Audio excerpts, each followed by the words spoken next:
بسم اللہ الرحمن الرحیم۔ السلام علیکم ورحمۃ اللہ۔ آج کا لطیفہ: بیوی: تم نے شادی سے پہلے کیوں نہیں بتایا کہ تم غریب ہو؟ شوہر: 1000 بار بتایا تھا کہ میرا تمہارے سوا کچھ نہیں ہے، لیکن تم پاگلوں کی طرح ہنستی جاتی تھی۔ میں نے دروازہ کھولا تو اس کی آنکھوں میں آنسو، سانسوں میں آہ، دل میں بے بسی۔ پگلے نے بتایا ہی نہیں، اس کی انگلی دروازے میں پھنسی ہوئی ہے۔ ٹیچر: کل اگر ہوم ورک نہیں کیا تو مرغا بناؤں گی۔ اسٹوڈنٹ: ٹھیک ہے ٹیچر، نان اور کوک کی بوتل میں لے آؤں گا، دونوں مل کر پارٹی کریں گے۔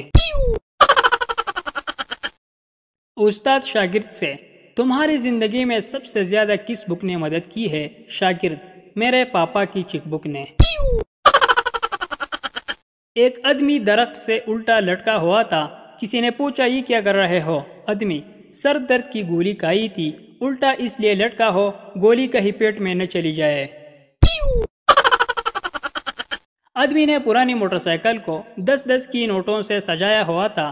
دوست: یہ کیا ہے؟ آدمی: مجھے میکینک نے کہا تھا اس پر پیسے لگاؤ، ٹھیک ہو جائے گی۔ پاگل کافی دیر سے برف ہاتھ میں پکڑ کر کھڑا تھا۔ لڑکا: یہ تم کیا کر رہے ہو؟ پاگل: میں یہ دیکھ رہا ہوں کہ یہ لیک کہاں سے ہے۔ ایک بچہ اسکول دیر سے آیا۔ ٹیچر: آپ کو پتہ ہے اسکول 8 بجے لگتا ہے۔ بچہ: وقت کی پابندی ضروری ہے، آپ میرا انتظار نہ کرے، اسکول شروع کر دیا کرے۔ بچہ اپنے باپ سے: ابو مرد کسے کہتے ہیں؟ باپ: اس طاقتور انسان کو جو گھر پر حکومت کرتا ہو۔ بچہ: اچھا تو میں بڑا ہو کر امی کی طرح مرد بنوں گا۔ ایک پارک میں میاں بیوی سیر کر رہے تھے۔ پاس سے پپو گزرا اور بولا: انکل، کل والی زیادہ خوبصورت تھی۔ اب انکل خالی پیٹ 2 دن سے پپو کو ڈھونڈ رہا ہے۔